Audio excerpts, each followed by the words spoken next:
సర్కార్ కొలువు కొట్టాలంటే మామూలు ముచ్చట కాదు. గ్రూప్ 4 కొలువులకు సుత లక్షల మంది పోటీ పడుతుంటారు.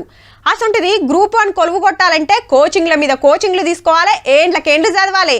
అదే దేశంలోనే తోపు కొలువులు ఐఏఎస్ ఐపీఎస్ కొట్టాలంటే ఇంకెంత చెమట తీయాలి.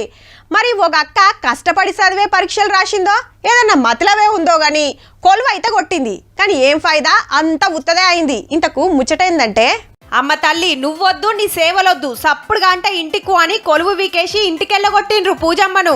అంతేకాదు జిందగీలా సివిల్స్ పరీక్షలు రాయకుండా బ్యాన్ చేసింది. గదేనుల్లా దొంగ సర్టిఫికెట్లు పెట్టి ఐఏఎస్ జాబ్ కొట్టింది గీమనే. మహారాష్ట్రకు ట్రైనింగ్ కలెక్టర్ గా పంపితే చిన్న కథలు పడలే. మరి నాకు ఇంద్రభవనం అసొంటి ఇల్లు కావాలి, ఏక్ నెంబర్ కారు కావాలి, చుట్టూ సెక్యూరిటీ ఉండాలని తీరు కోరికలు కోరి వార్తలకెక్కింది. అసలు ఈమె కథ ఏందని ఎంక్వైరీ చేస్తే భాగవతమంతా బయటకు వచ్చింది. పేరు, అమ్మనాయనల పేర్లు, కులం, phone number, address, email ID కాంచెలి దొంగయ్య పెట్టి పరీక్షలు రాసిందట అక్క. డాక్టర్ చదువు సీటు కొడతానికి సుత దొంగ సర్టిఫికెట్లనే నమ్ముకుందట. ఇవి జాలేగని దివ్యాంగురాలి కోటాల ఐఏఎస్ జాబ్ సంపాదించింది. బిడ్డ బిర్రు చూసుకొని రైతుల మీదకి తుపాకి సూటు పెడితే అక్కోళ్ళమ్మను అరెస్ట్ చేసిండ్రు. మరి నీ మాట ఏందో చెప్పుకుందురా అని యూపీఎస్సీ ఆఫీసర్లు పిలిస్తే పోకుండా డుమ్మా కొట్టింది. ఇక లాభం లేదని కొలువులకెళ్లి తీసేసి మళ్ళెన్నడు సివిల్స్ పరీక్షలు రాయకుండా వేసిరన్నట్టు.